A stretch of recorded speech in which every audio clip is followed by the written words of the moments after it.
Yo, what is going on, homies? It's your boy Stumped back for another OPTC video, and in today's video, we're taking a look at the new Corazon and Lore legend that has arrived on OPTC, and taking him into the Forest of Training Straw, and doing some shenanigans with some empty orbs. So that's the team, those are the supports. Let's dive on into it.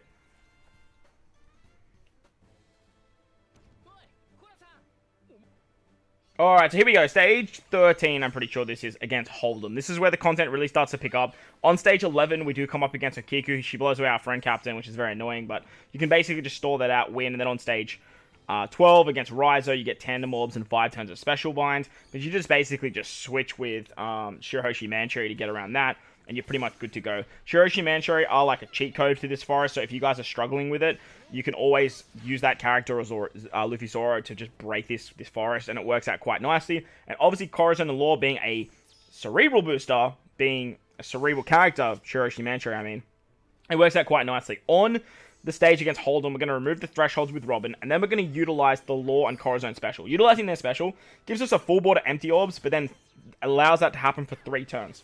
They then become an attack booster for Cerebral and Int characters by 2.75, as well as making empty orbs count as a 2.25 times buff. As you guys saw, we took out Hold'em, no worries, and when we move into this stage against Kinemon and Kanjuro, they actually give us the Super Orb Lock. The Super Orb Lock will then last 4 perfect hits, and basically from now, we're going to keep empty orbs for the entire forest, and we're going to beat this forest utilizing empty orbs. I never thought that would really happen or that would ever really be a thing, but hey, I thought it'd be a really cool concept, and I thought this would be a great time to talk about the new legend, because that is the big gimmick of what Corazon and Lore actually do. We are running a mono cerebral based team. Vershanks is great. As you guys saw there, we used his special and his super, versatility to help us get around that stage, as well as this stage against Denjiro or Kyoshiro, I think he was at the time.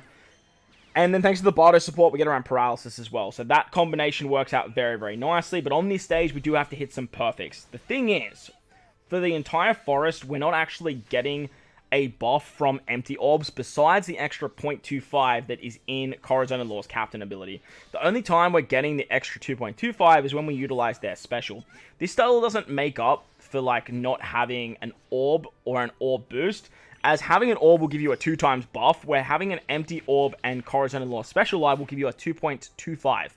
Now, the trade-off for that seems good, because you get the extra 0.25. However, it doesn't count as a beneficial orb, which means if you use an orb boost, it actually doesn't apply. So characters like Vershanks, in the time when he uses special, it actually doesn't matter, because we're not getting an orb boost. And that is the big trade-off with this character. You completely lose one of the buffs in the game, where like Wano orbs, for example, give you a 2.5 times attack boost when you have a Wano orb, and then if you use an orb boost, the Wano is treated as beneficial. So that way you can get the best of both worlds. So with this particular character, I think it's a very odd decision that they made this character a 2.25 times buff when you have an empty orb, as having an empty orb is still nowhere near as good as having something like a Wano slot. And with Cerebrals, they have access to Hiyori, which is like the greatest orb manipulator in the entire game. And like having Wano slots is just so good. Then they also had a character like Hina that can lock orbs, and then that way you can lock like Wano slots. You can't lock empty orbs, right? Like they'll still roll. Like, you still roll an empty orb, like, right? When you move into the next stage. The only way you can lock your empty orbs is if you're using something like the super lock mechanic. And at the end of the day, as I mentioned, like, having matching orbs right now would just be better. It would just be better. However, it is their gimmick, and it is kind of interesting. I'm gonna look at trying to do some content with like Nami and Robin. Let me know in the comment section below if you guys have any ideas for that, and you guys want to see some stuff like that, utilizing that sort of 6 times captain ability that they provide when you have empty orbs. Obviously, Nami and Robin are great, because when you switch with them, like, they can work under this Corazon and Lore very nicely, because when you switch with them, you can actually remove your orbs, so that way you can have the empty orbs pretty much every turn.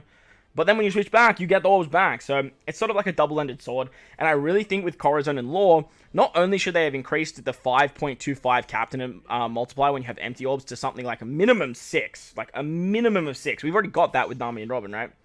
But also, when you use their special, not be a 2.25 times multiplier, I think they held back so drastically with that. I think it should have been something like 3, possibly even something like 3.5. When you have a look at a character like Super Tandem Luffy, right, that gives you a full board of Tandem Orbs, also makes tandem beneficial, and then gives you a 3.25 times orb boost, which can be increased with his super class to a 3.5 times orb boost, and then he's a 5.5 times captain.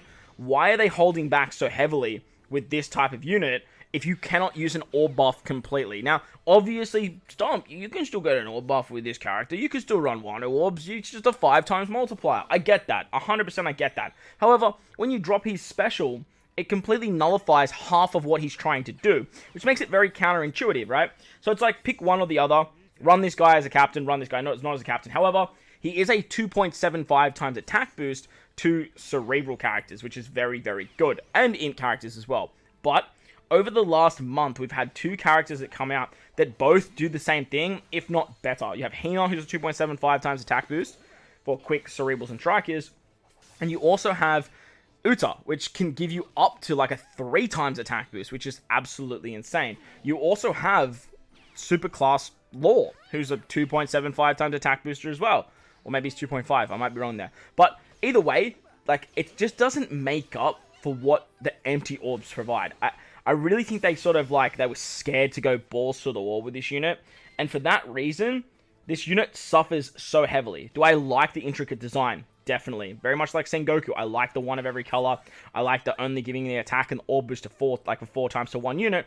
But looking at both of these characters, Sengoku and this Corazon and Law, I really think that they created a design, they looked at how, and then they sort of just went, nah, let's just bring it back just a little bit, right? Because this character just does not compete to even some of the characters that have released to the Film Red Celebration, and rightfully so. Like, this character shouldn't be better than Uta. Like, I'm not saying that at all. However, this character should be on par with something like Superclass Law, the other cerebral superclass that came out after the anniversary. Nevertheless, I do really like this character. Very powerful special. Has a very cool superclass as well. They are another superclass cerebral unit. And cerebrals just keep getting buff after buff after buff at the moment, which works very, very well for this particular unit. They're also a free spirit character, which is awesome. It means you can put them on a lot of very good teams. But their special really only buffs cerebral characters. The attack boost is only for cerebral. And whilst their captain ability can use int characters as well that obviously aren't cerebral, if you are building a team with these guys, 99 times out of 100, you are going to be rocking a mono-cerebral team, because cerebrals just become so powerful. They're easily in the top 4, possibly even the top 3. Lately, they've just got buff after buff after buff, and most of these like crazy characters are all cerebral. So, another downside to this unit I'm going to quickly touch on before the end of the video is supports. Obviously, Corazon has a lot of good Law supports. Law has a lot of good Corazon supports, and having them both in one unit kind of nullifies that. But, look, that was always going to happen at some point, and I guess it's kind of nice they've done it with this unit, because this unit isn't exactly the craziest. Comparing this character to the other cerebral superclass Law, that's has a super 10 ability, I don't even think this guy is on the same realm, in the same planet, in the same solar system, in the same universe, whatever you guys want to say, but I do really like it as sort of like a celebratory legend and a very intricate design, and I do like that they do this kind of stuff. But let me know your thoughts and opinions of the Corazon and Law character in the comment section below. Do you like what they're doing? Do you like this pathway? It should have been an easy skip for everyone, so like that's always a positive for you free-to-play characters and you guys that don't like to spend a lot of money on the game. And even the you guys that do spend money on the game, this should have been an easy skip. But it's going to wrap up the video, guys. Hope you guys enjoyed this one. If you did, make sure to go down there and belt the like button for me if you're new to the channel. If you haven't done so already, hit that big red subscribe button. Most importantly, wherever you are in this beautiful world, though, please remember to enjoy the rest of your day. As always, homies, I thank you for watching, and I'll catch you all in the next one. Later!